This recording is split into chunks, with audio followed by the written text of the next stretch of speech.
Let me change. We are live. Okay. Hi, Nate. Welcome to Venture with Grace. How you doing? Good to be here. Awesome. It's been, only 2 months for not seeing you at the consumer summit. But okay, so to give the audience a little bit of background, so you have such an interesting career. So prior to starting your own company, you were at ex-a16z, and then actually Royal was like such a big deal in the NFT era. And then you guys were working on that with, I think, Blau. Is this like the Blau startup? Yeah. It was Just so, apply. hmm yeah, it was like so interesting. And I want to start with like your career. So you started your career as an account executive, and then how did you get involved with the venture capital startup ecosystem? And then maybe we could talk about the journey at ex-a16z to now being a founder. Um, yeah, I guess kind of a gravitational pull in my career kind of took me where I ended up. I didn't go into my career with a plan on being in venture capital or even initially even starting a tech startup. I probably didn't even know what venture capital was 20 years ago or even 15 years ago. So, yeah, I started my career in sales because really it was kind of the only thing I really could do because I didn't have a college degree. So I had to kind of prove that I could provide a valuable service to enterprise. I wanted to be a capitalist and I wanted to make money and I wanted to be able to provide for my family. So sales just came naturally to me because of my personality and because of my love for technology in general. My mom, she one thing that she really did really well was give me the tools to experiment with as a kid. So I was one of the only kids with a personal computer. And it sounds really strange right now because everybody grows up with a laptop, the latest MacBook now, but I'm 50 years old. So when I was 14, that was not common. Or when I was 12, that was not common. So I had literally a Commodore 128, and then she bought me a drum machine. My dad was a DJ, so we had hundreds of thousands of vinyls all over the house. So music was a big part of that, and the technicals behind music as well. Mhm. Messing around with audio equipment, messing around with, the DJ equipment, messing around with, compressors and mics and things like that. So always kind of nerding out and messing around with things from a technical standpoint. And then just loving people, loving to be around people, loving to explain kind of the things that I nerded out on. I guess there probably was a natural progression into tech sales, but I started my career actually selling copier machines, actually from door to door. Wow, the Really OG. tough. Yeah. I was like 20 years old, sharing an apartment with four other guys, and like, you know, selling copies door to door, and um, realized really quickly that I liked the challenge of being rejected and then still making a sale and the rush of adrenaline that I would get from that. And that became pretty addictive to me. And um, I guess that same adrenaline rush is very similar to what happens when you're building a startup, in that Mhm. uh, you have like 5 bad days and you have 2 exhilarating days, and up and down, kind of the same kind of a thing. But that's what really got me into sales, and I would sell myself into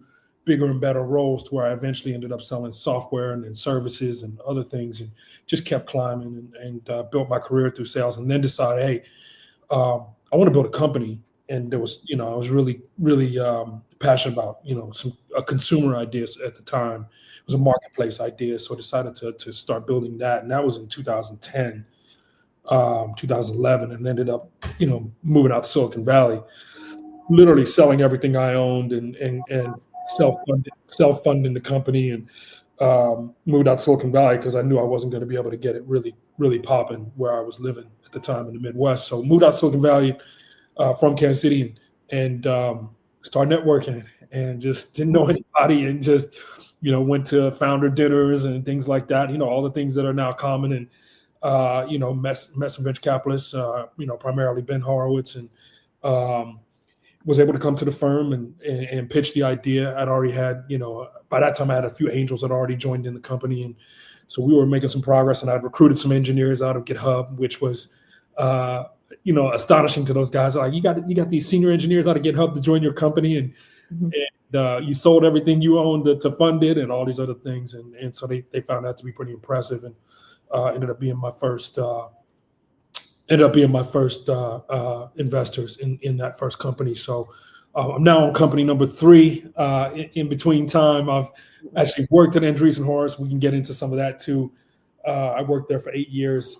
It's been a ride, definitely. Yeah, wait, tell us more. So I felt like one thing is like I could never know, like until I did like deep research, I like never know that you didn't finish like school and stuff. Like you seems like super well spoken at our panel.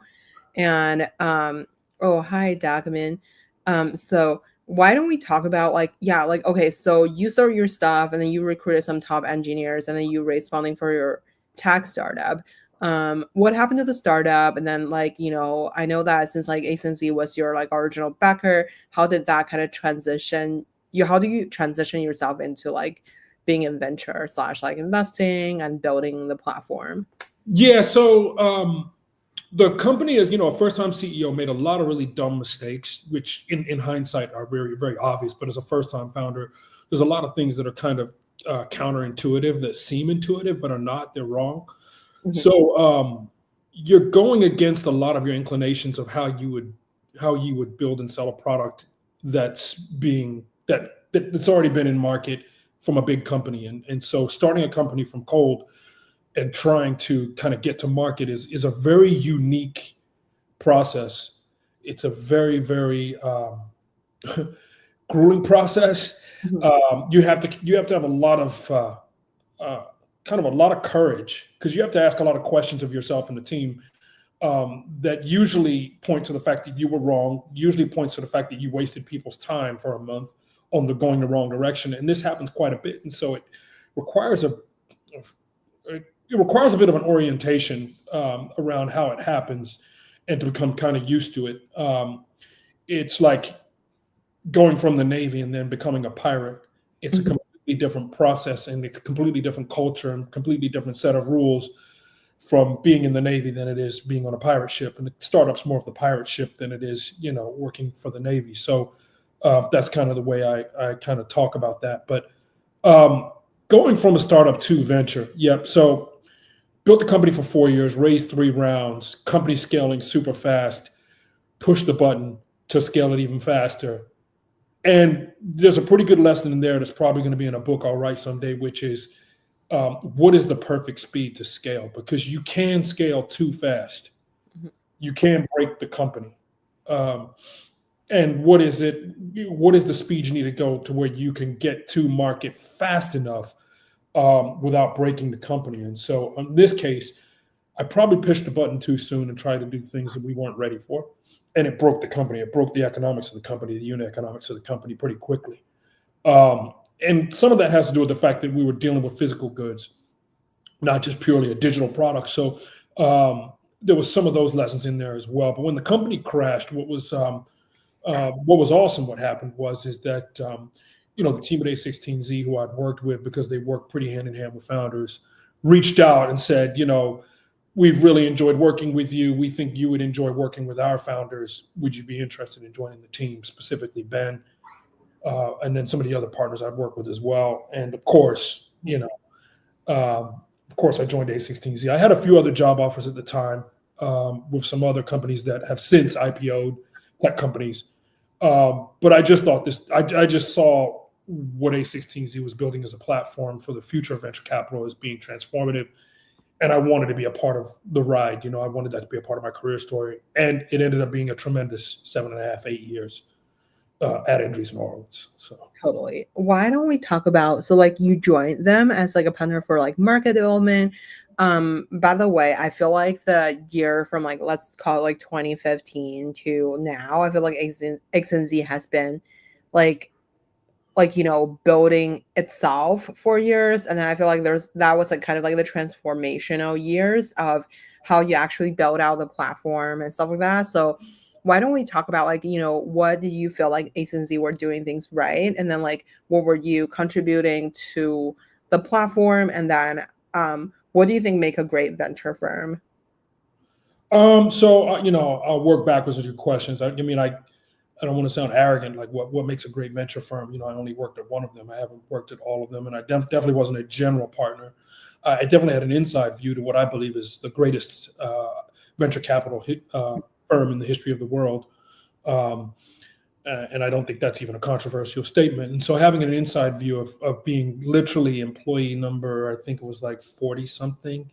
And then when I left, it was, almost 300. And now I think it's like close to 800 people working at the firm, which is, at this point, they're kind of giving Google. So yeah, if you know about the LPA, the LP agreement for most venture firms, they're not structured in a way to allow you to build that way. Whereas Andreessen Horowitz's LPA was structured that way, which at the time, very early on, was met with a lot of skepticism. And I think it's safe to say that Mark and Ben and the team and Scott Cooper and everyone else there has proved the market wrong. There was or at least the competitors wrong and the market right. Let me be very precise on that. And so what's it like working inside of the greatest venture capital firm to ever exist? During the early days, it was like all ideas were on the table at all times.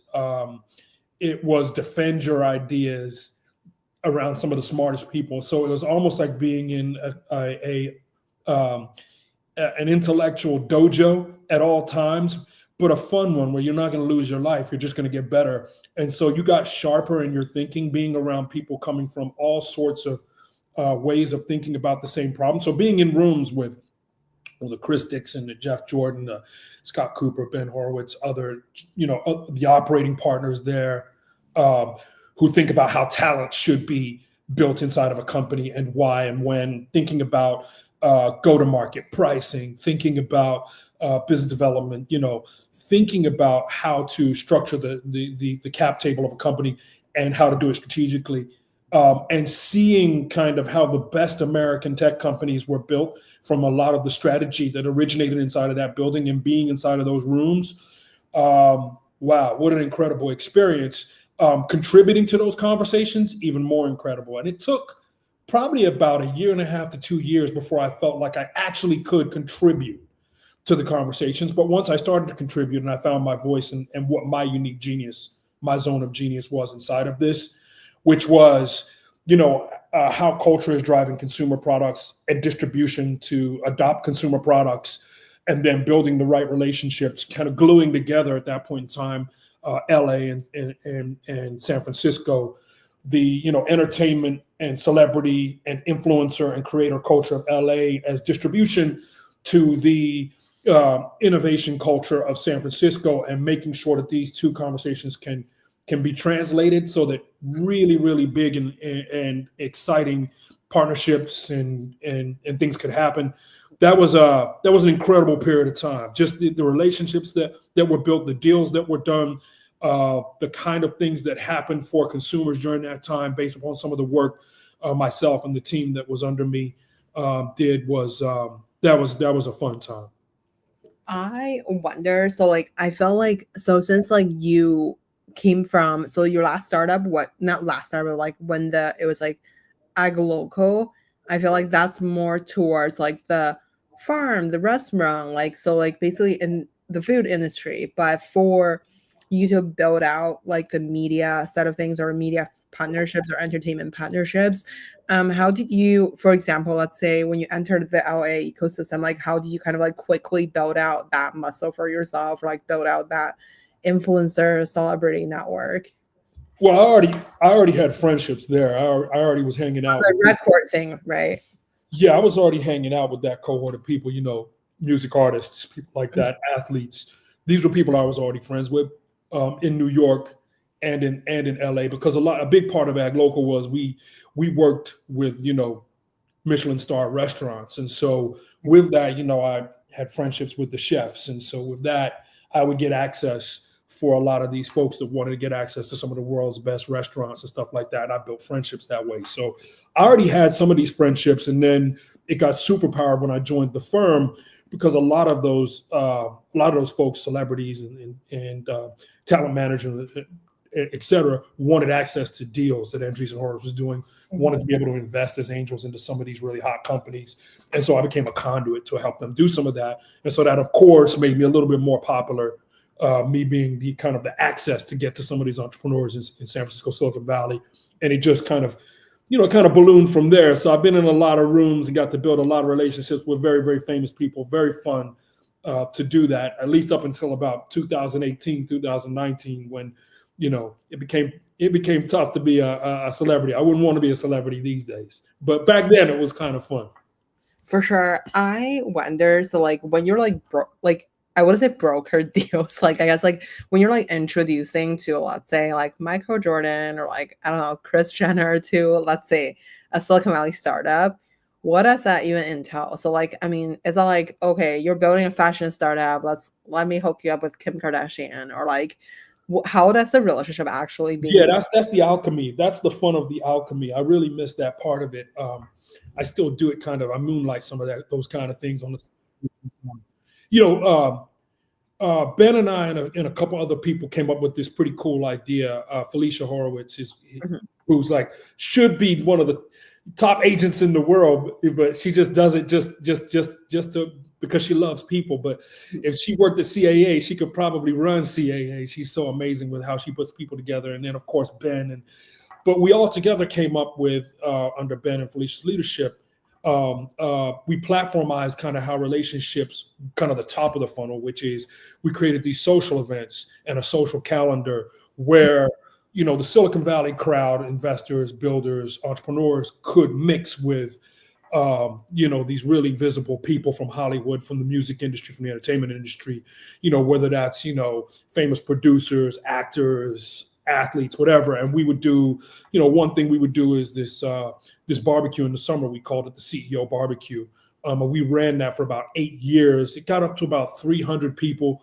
You would see, I don't know, Leonardo DiCaprio having a conversation, with Zuck, and you'd be like, hey, come over here, Andre Iguodala. I need you to meet, Stuart Butterfield at Slack. You need to have a conversation. And you would just kind of work the room.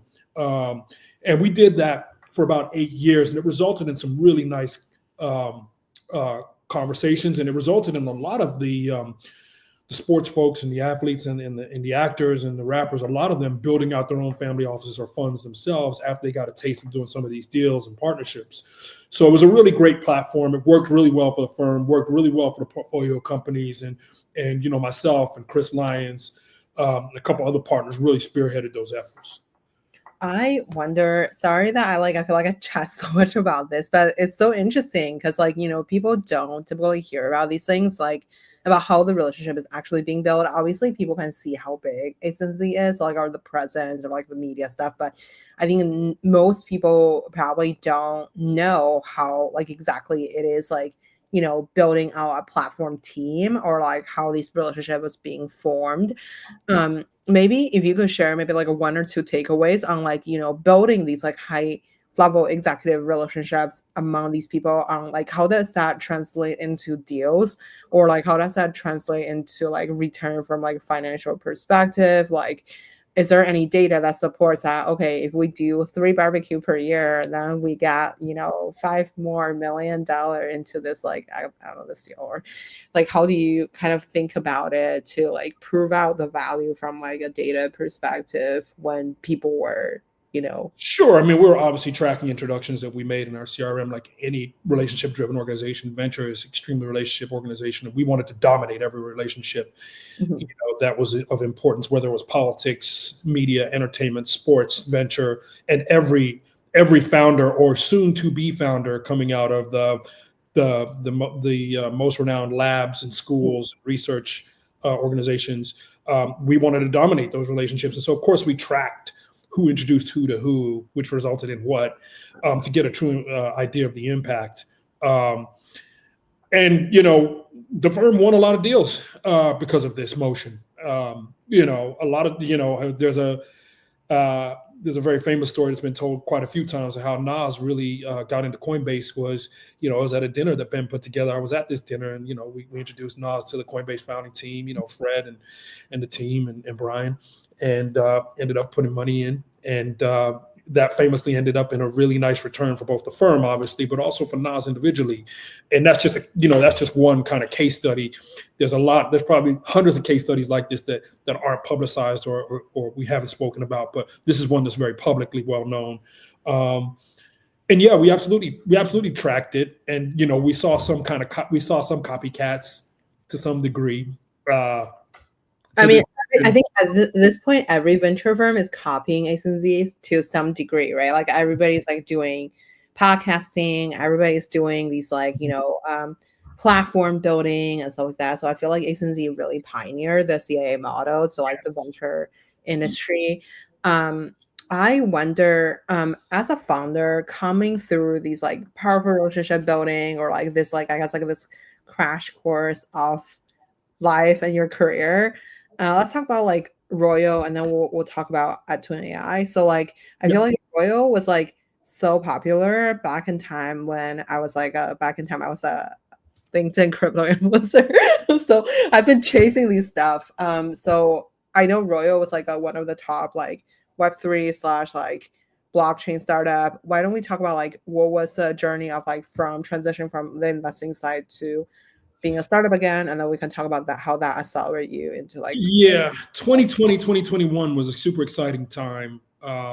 Some of you will remember Clubhouse. yeah, exactly. Like this now, but I think I built my audience up to about 4 million people. I ran a show called the Speakeasy, and it was me and this DJ Mick, who's a very well-known celebrity DJ.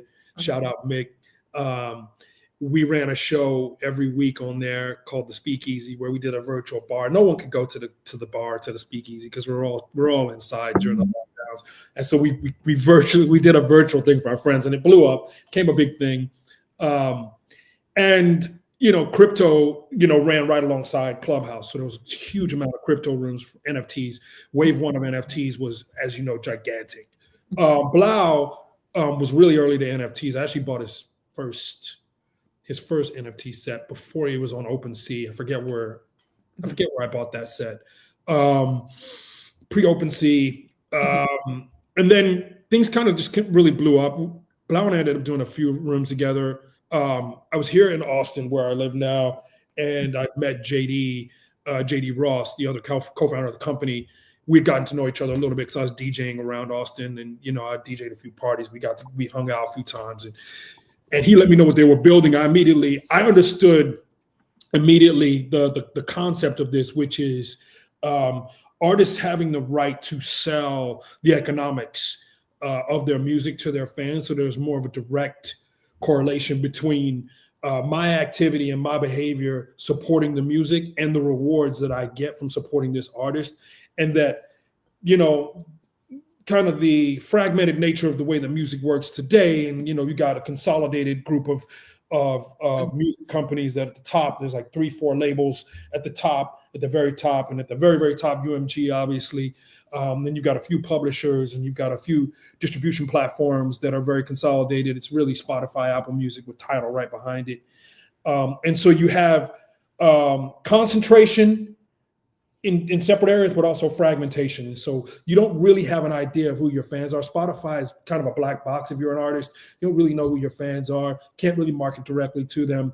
And so how do you actually create an incentive mechanism for your fans, your super fans? And crypto really with NFTs really provided that. So when these guys pitched me that, it was something where it's like, it was a really hard decision, because it's like, wow, my career is going really well. I've launched a fund here now. I launched a small seed fund called TXO at the firm. Things are going well, but this seemed like an opportunity window that I couldn't miss. And so they asked me to join the company. I left. It was hard. Left, joined the company, huge risk. We immediately raised from ex-a16z. I went back, I went back to the firm, said, let's do this. We raised from ex-a16z. We raised second round from Founders Fund, et cetera, in that round. And we went to work. And as you noticed, we got a lot of hype immediately. I went and pulled my friend Nas in. I went and pulled in, Big Boy from Outkast. We went and got a lot of people to do drops with us. And the first drop we did was that Nas record, Rare and Ultra Black, and crashed the internet, crashed the site, which was crazy because we worked for months to ensure that if there was a gigantic amount of traffic, that the site wouldn't crash. And we still crashed the site. The amount of traffic we got was incredible. So it was an incredible cultural moment for crypto, and I think for rap music in general. And then the crypto winter hit not long after that.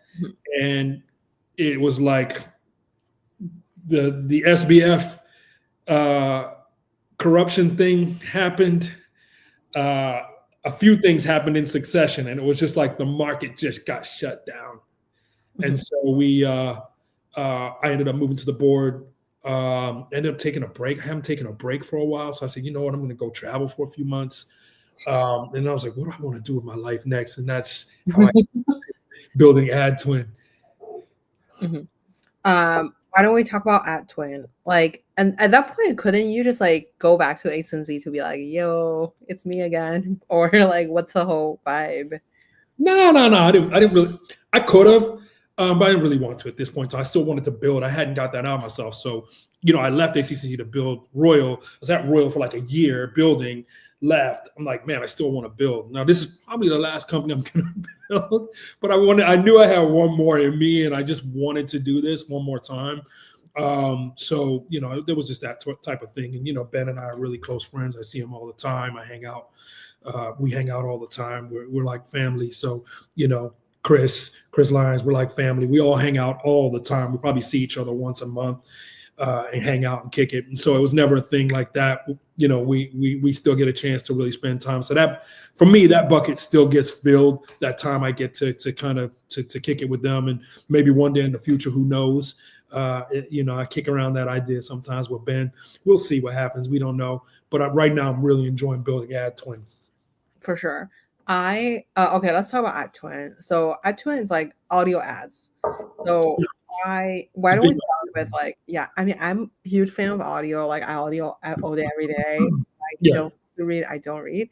But let's talk about like the audio and AI part of it, and then let's talk about like what it is before we jump into the whole industry stuff. Yeah, so AdTwin is a project of OE Labs, which is a company that was funded by Bloomberg Beta. Shout out to Roy Bahat, to Correlation Ventures. Who else was in this round? So many people were in this last round.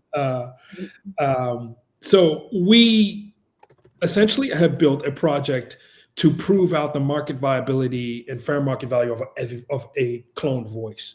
And what I mean by that is there's an underlying thesis to the company, which is essentially I believe, that the primary or dominant UI of the internet is no longer going to be screens. It's probably going to be audio or something else, but it's not going to be tactile screens. We're going to talk directly to machines.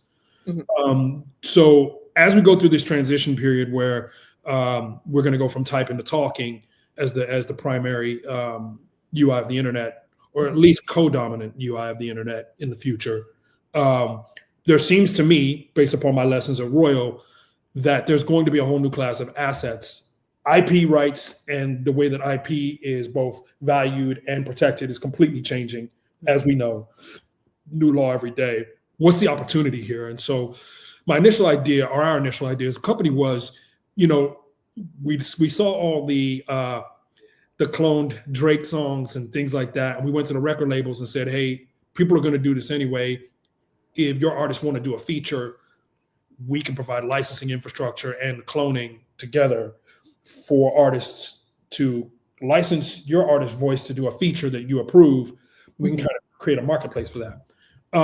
No shade to the record industry here coming up, but we quickly realized that we really did not want to work. It's a very, very torturous environment, the music business, and quite frankly, we didn't think we could build a venture scale business on the back of one of these companies. First of all, they're not going to ever let you get bigger than them. So, my goals are to build a very huge business. And so we pivoted and we're like, okay, the goal remains the same, which is how do we actually value a voice? Because in the future, we believe cloned voices that belong to celebrities are going to be traded like assets. So if I have a voice that's generating, 20 million in a year, couldn't I put an FMV on that, assetize it, sell 50% of my voice rights to a private equity buyer? The same types of folks who are buying music catalog. And essentially, we think over the next few years, that's what will happen to some of these things. So how do you still prove that? And we're like, okay, ads, audio ads. And so AdTwin is kind of our project that proves this out, which is we've got a bunch of just regular voices, regular clone voices that don't belong to anyone, that are on the platform that any brand can use today. But our ultimate goal is to actually work with talent to license their voice to brands for endorsements. This is a very, very lucrative business in that today, when talent signs a deal to do an audio ad, they're all kind of taking a guess as to what the kind of value of the ad will be and then pay out the talent, just kind of based upon what they project, the projected impact, brand uplift, sales, etc. But we've built a system where we're integrated into the ad tech pipes, meaning we can actually buy the media, which means we can buy audience, like Spotify, whatever, iHeart, whatever. We can do that on your behalf, or we can load it up to a media server and issue you a string of code that you can put into your DSP if you're a brand manager or an advertiser. And a lot of them have these ad DSPs, like Trade Desk is one of the biggest ones, where they can literally just take this string of code, put it in there, and then we can report back all the impressions. So every time that ad is impressed, we know what device it was impressed on. Sometimes we even get demographic information. But for those millions of impressions that happen now, we can pay out talent based upon the impressions. So essentially, we can attach a royalty stream to audio ads. And that's what we're doing now. We're working with talent to essentially do endorsement deals with brands. And then they're negotiating a rate inside of the CPMs, which is every 1,000 impressions, that they get paid in perpetuity. So whenever their voice is heard on a device, streamed during Joe Rogan's podcast or the Breakfast Club or something else like that, they get paid in perpetuity. And so that's the first time a system like this has been built. I'm sure we're probably going to have competitors soon. But that's what we're building, with the idea that down the road, we're going to actually create an extended marketplace for these rights, that if the talent wants to sell rights to their voices to private equity or to another buyer, another private asset buyer, they can do that because we can place an FMV on what the voice is actually generated from an economic standpoint. That's super interesting. By the way, hi, Matt. I want to shout out to people who comment. But okay, so I have a question for you. So I'm currently on your website, right? So like if I'm a media buyer, so basically what I'm going to do is like, so for example, you help me with the distribution of the ad to Spotify, to iHeartRadio, to like all these different places, right? So like, let's say if I'm like, who is your, I guess, like a targeted customer? So like, for example, if I'm Google, like, let's say I'm trying to sell, I don't know, Google Cloud or something like, and then how you are going to be like hit up, I don't know, Steve Jobs voice or something, and then like make me an ad and then place me in, I don't know, softwareradio.com or something. I'm just making this up, right? So like, so we've got like, we've used some open source research to create kind of a fork of a TTS service that was already out there, pretty popular one. It sounds really, really good, and so we're able to do our own voice inference now. So we have about 80 voices, 70 or 80 voices. Actually, I only think 30 or 40 of them are actually publicly shown, but we've built 80 voices. We're able to call them pretty quick. So what you would do as a brand, because you asked a pretty important question, which is who is our ICP? Our go-to-market ICP right now is like, really, it's venture-backed consumer companies we've been targeting, but it's really anybody who's a performance manager or brand manager can go on, literally go through the flow and create probably 2 or 3 audio ads by just asking a few simple questions, a few simple prompts on the platform, and choosing a voice, choosing background music, etc. In the future, that's going to be a lot easier. We're just going to be able to ingest your URL and just spit out 10 ads for you. So it'll be that easy. And then you have a choice. You either get the creative loaded up to the media server, and we give you the string of code that you use on your own DSP, or you can do pay as you go, which is you can buy the media through us. And that's when it asks you like demographic questions, like what zip codes, like what demographic, like what platforms, like podcasts, etc. It'll ask you all those questions, issue you a pixel so you can track conversions, all those kind of things. So yeah, it's pretty simple. How do you oh, by the way, hi Raymond. Okay, so how do you, I guess, like build out the distribution system like Spotify or like iHeartMedia, or like, so do you have to like build a specific partnership for like each individual platform for their like ad team with their ad team, or like do you just like work with a specific, let's say, record label, not record label, but like as like podcast network or like just like other, Yeah. you know. So there's, I'll just simplify it.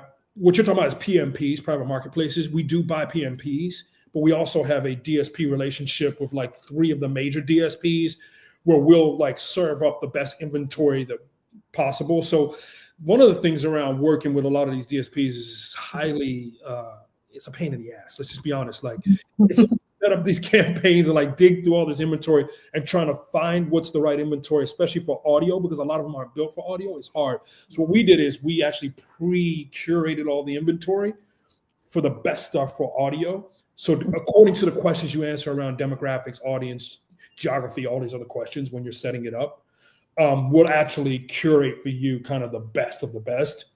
And then it makes it really easy for you to kind of distribute it from there. You can just hit publish, grab your tracking pixel and just go.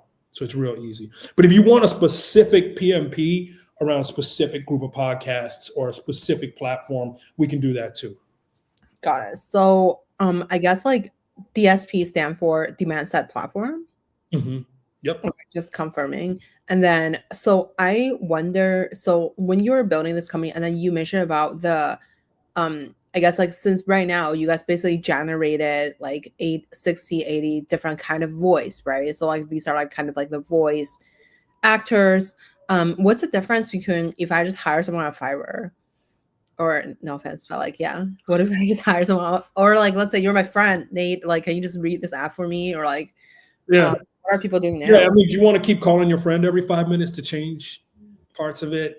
You know, if it's not performing well during flight, you can optimize these ads, right? So you can see what's performing where, change out some of the copy, and it's automatically updated, right? So it allows for speed and efficiency. One of the biggest things, ad agencies today, before AI, that's exactly what they did.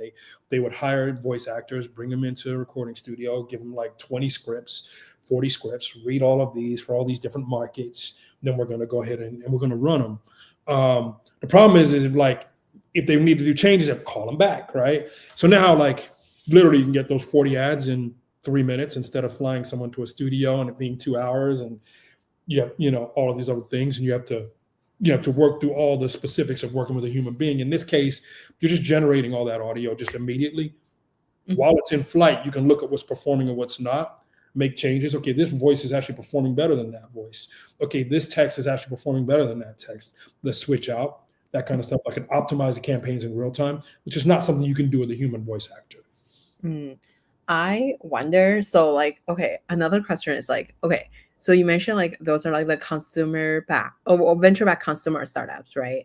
So how frequently does this happen? So like for me, if I think about ads, it's not like I'm like running. I'm sure like some people probably run every day, but they run the same ads, right? Like, do they run like something completely different, or like how frequently is this thing happening? Oh, it's pretty intense, when you're dealing with like omni-channel marketers. So I think like some of the biggest brands are like the lifestyle brands, travel brands, and mattress companies spend a lot in audio. You'd be surprised. Like some of these companies are spending like $1 million, $2 million a month on audio. So they get into the nitty gritty of everything that they're doing. They're hyper optimized campaigns. Obviously, I'm talking in the very top 1% of marketers using, right. But they expect a lot of control. They expect a lot of they expect a lot of sophistication in the tools that they're using. So now you're right in that our long tail users, which are probably like your consumer facing venture backed startups that are growing, have between like 25 to $200 million in annualized revenue. Those companies probably only have 2 or 3 people really working on something like this. They're not probably going to do too many changes. But what they do want is they just want speed. They want to just be able to just push a lot of volume out, and they have big jobs. They have a lot of stuff to do. So they want to be able to do it really quickly and efficiently. So being able to like create 10 ads, collaborate on the creation with their team members, because in the tool you can actually go in, just like any other like collaborative creation tool, you can invite different people in. They can comment on the waveform, pull different pieces out, have approvals, that kind of thing. To be able to do that in that kind of environment for like 10, 15 minutes, have your team sign off, make different changes, all that stuff, and push is highly valuable. To a small team that has to get a lot done, it's highly valuable. I wonder, okay, so another different question is like, how do you like, so once you track these spending, so like how does the tracking or like the performance measurement kind of work? So you mentioned like pixel tracking, and then there's like real-time analytics. Like how long do people typically see results? Let's say I'm like selling a mattress, and then I use AdTwin.ai to distribute my, mattress, like into 5 different, I don't know, radio station, podcast, yada, yada, yada.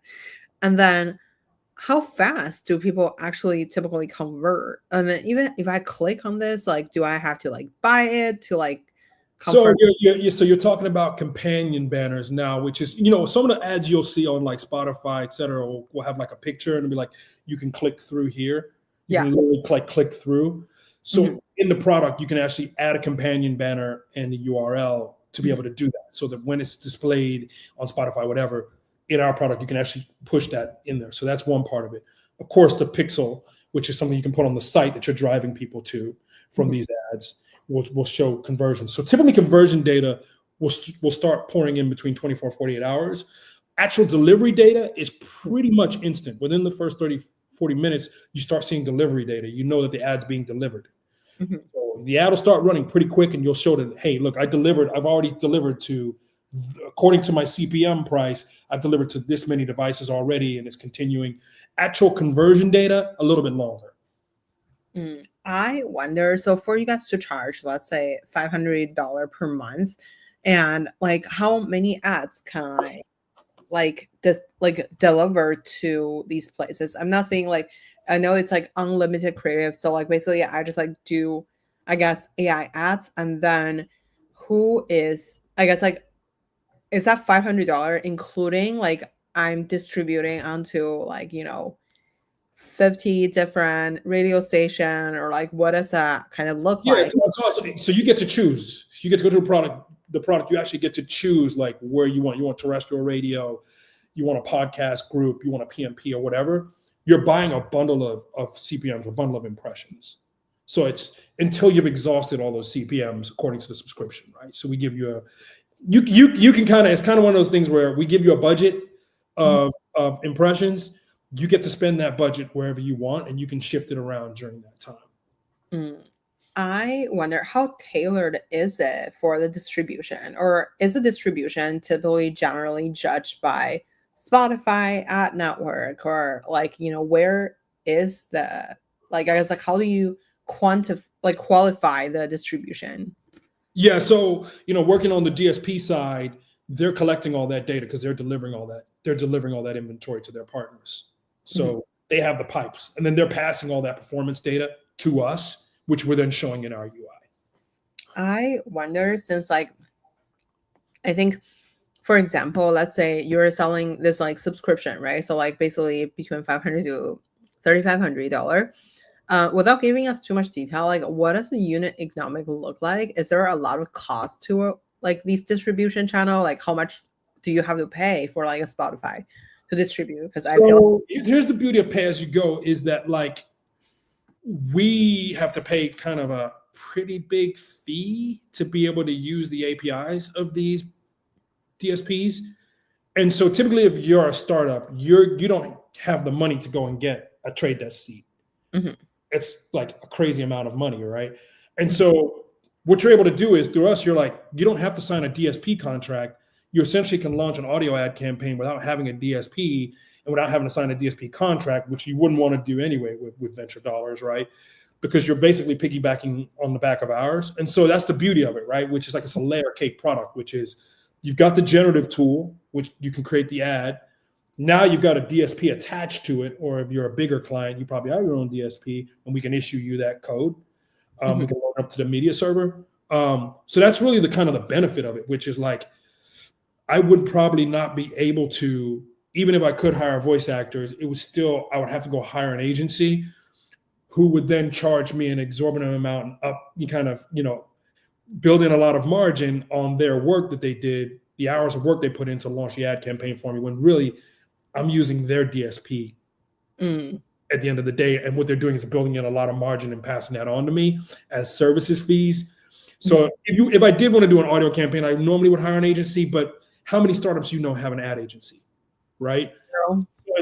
So in this case, it's like, it's the best of both worlds in that way. Got it. So, and then for the AI generated thing, so like, I guess like, so it sounds like the moat is in the distribution, not the voice for now, but in the future, maybe like there's celebrity voice, maybe that's like worth a lot more, because I feel like nowadays, like I've seen people generating these like voice of yourself on like different platforms, but it sounds like the distribution is like where you guys are focusing. Yeah, well, you got to understand, like, I mean, a lot of these channels are oversaturated, especially now.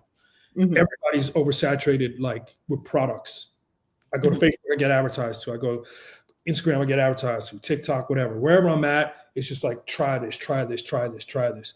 So these companies are competing for new leads in the same place where every other company, large and small, is competing for new leads. The beauty of audio is it's completely undertapped. It's one of the fastest growing channels where your high AOV buyers are. They're listening to podcasts, they're listening to audiobooks, right?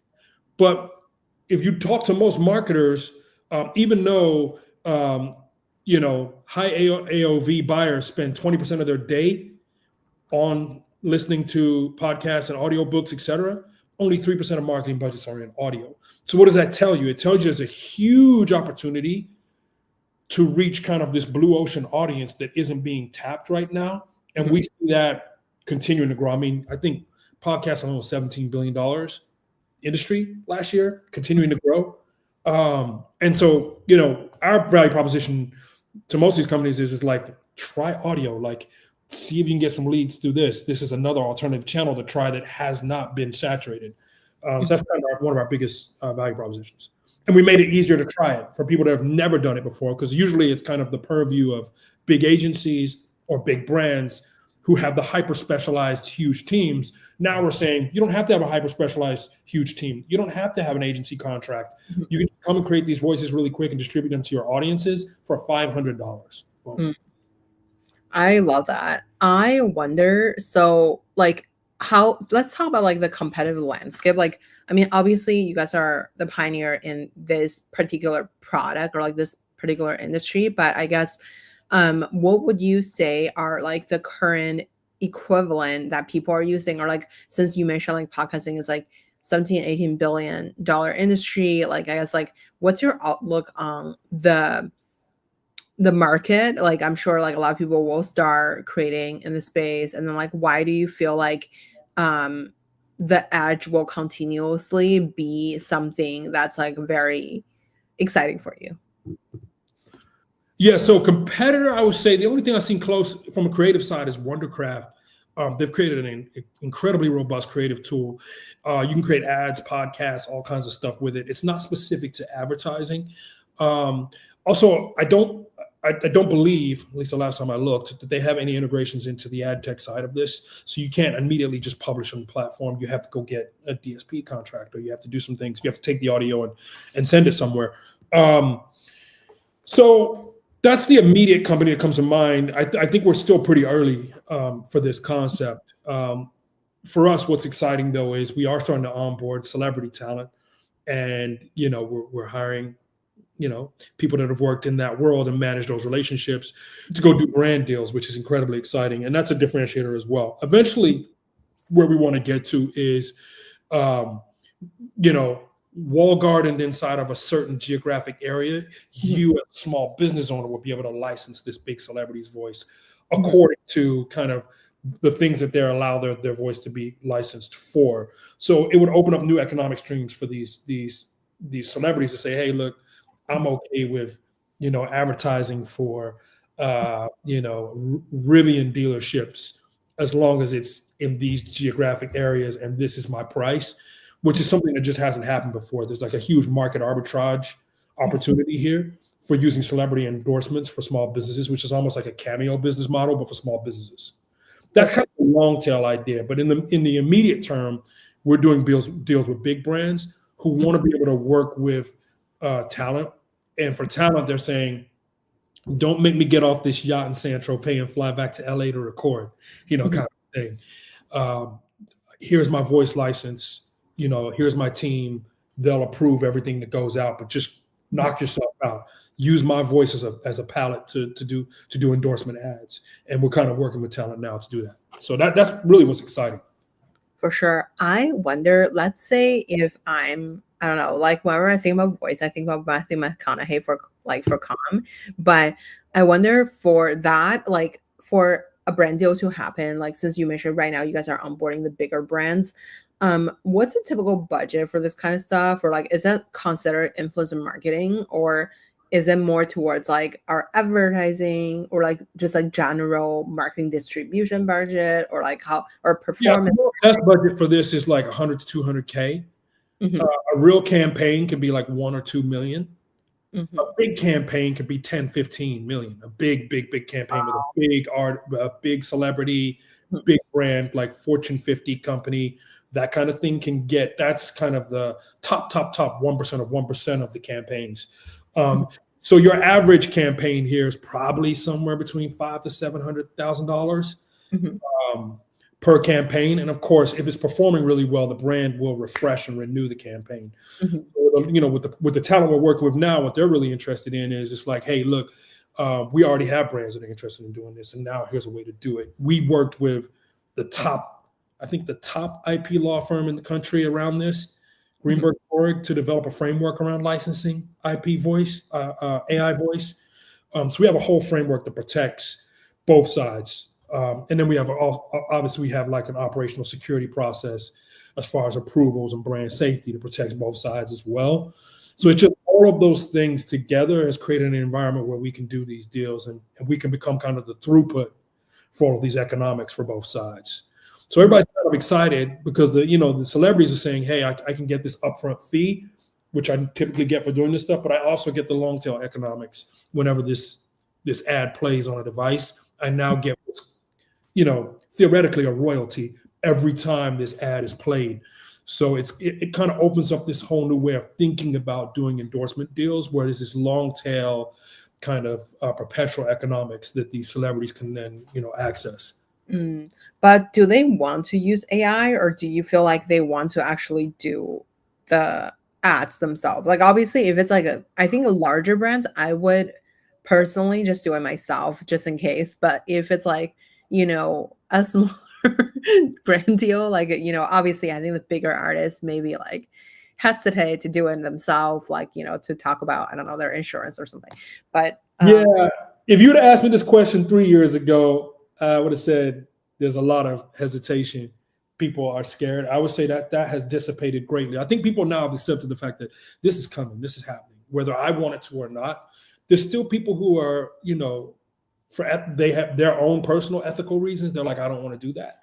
But it is interesting to see that the deals that SAG-AFTRA has struck around AI, knowing that this is actually going to happen. So, yeah, the celebrities we're working with are pretty open to it, and the brands as well, because it makes it easier for them to operationalize these ads. So, there's a portion of celebrities that are very open to it. It's really individual though. It's very specific to the celebrity and to the brand. Some are for it, some are against it. For So sure. I want to be mindful of the time. Maybe we do one real question and 1 minute fire round. okay, let's do it. Okay. So I wonder when you're thinking about like charging the celebrities, or like like being, the business function between celebrity and this brand.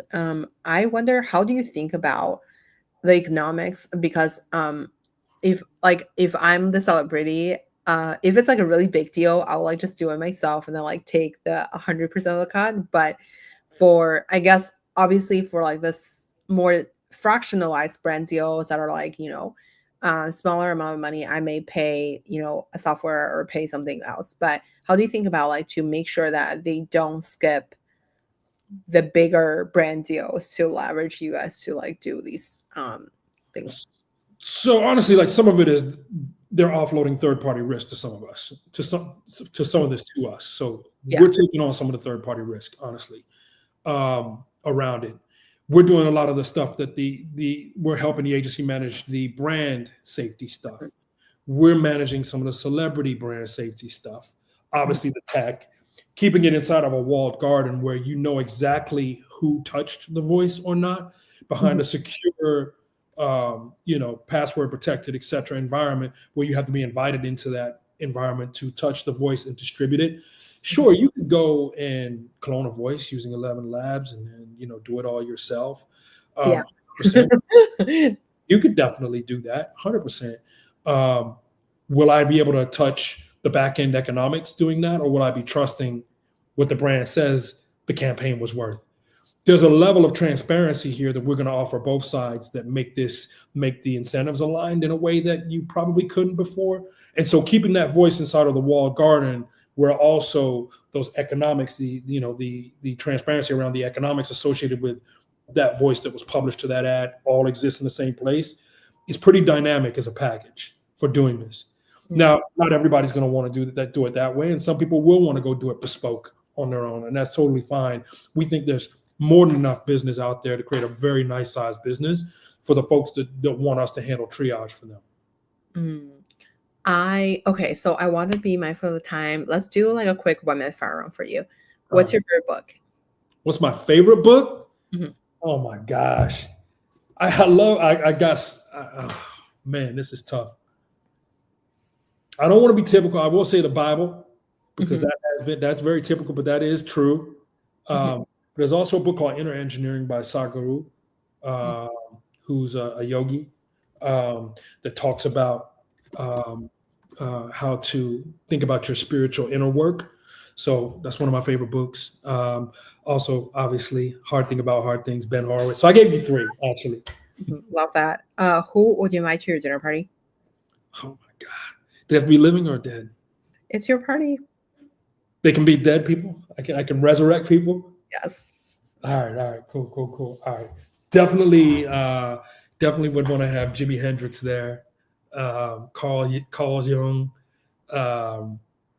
Steve Jobs, all dead people. Have a dead people dinner. Who made the biggest impact in your career?